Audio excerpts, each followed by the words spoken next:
15 বছর 16 বছর একটা সরকার কন্টিনিউ করলো, একটা বালুর বস্তা সরাবার কারো কোনো ক্ষমতা ছিল না। তো এই জন্য আমরা মনে করলাম কিছু কনসাস মানে বিবেকবান মানুষ আমরা জড়িত হয়ে যে ওনাকে কিভাবে সাপোর্ট করা যায়, এবং মোটামুটি বাইরের দেশেও কিছু যোগাযোগ, থ্রু আউট দ্য ইউনাইটেড কিংডমে কিছু যোগাযোগ, এবং কিছু ব্রিলিয়ান্ট ছেলে, আমি বলবো আমরা অনেকটা ব্যাকডেটেড হয়ে গেছি, নতুন কিছু, যেমন হিমেল একটা ছেলে আছে না ওই লিভারপুল থেকে, যে এত ব্রিলিয়ান্ট কিছু ছেলে মেয়ে আমাদের সঙ্গে যোগ হয়েছে যারা হিউজ কন্ট্রিবিউশন দিতে পারবে এই ধরনের একটা ওয়ার্ল্ড ওয়াইড প্রোগ্রাম বা ক্যাম্পেইন করার জন্য। তো সেই হিসাবে আমাদের আত্মপ্রকাশ।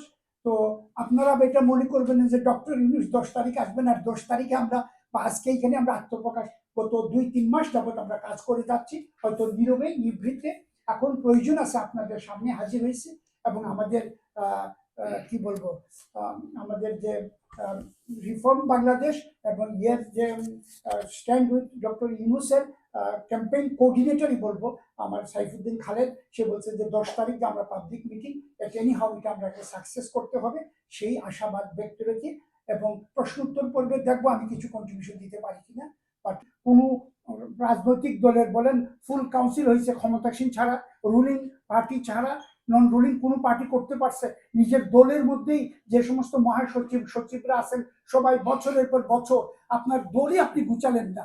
এতদিন যদি আপনি 7 জানুয়ারি 2024-এর ইলেকশনে ধরলে তো 29-এর আগে মুখ দিয়ে কথাই বলতে পারতেন না, কিন্তু আজকে তো অ্যাটলিস্ট অ্যাটলিস্ট আপনি এই সময়টা দেন যাতে দেশকে বেচারা গুছাতে পারে। একটা বিধ্বস্ত অর্থনীতি, $3.2 বিলিয়ন ঋণ থেকে এখন 6.2 মনে হয় মিলিয়নে আসছে। আপনি কিসে বলেন এই যে সংস্কার নাই আর নাই? আপনি স্ট্যাটিস্টিক্স নিয়ে বসেন, আপনি বসে দেখেন কি পরিমাণ রিজার্ভ বাড়তেছে, যেহেতু আপনার ওই পাত্রের নিচে বটম দিকে কোনো ছিদ্র নাই, এই জন্য আপনার পানি জমে আছে। কিন্তু ছিদ্র থাকলে ওই যে বটমলেস বাস্কেট, সেই 72-তে যে তকমা দিছিল হেনরি কিসিঞ্জার, ওই তকমা এখন আর বাংলা ইনশাল্লাহ আসবে না। কাজে একটু সবুর করেন, একটু ধৈর্য ধরেন, আপনারাই ক্ষমতায় যাবেন, কিন্তু বেচারাকে একটু সহযোগিতা করুন।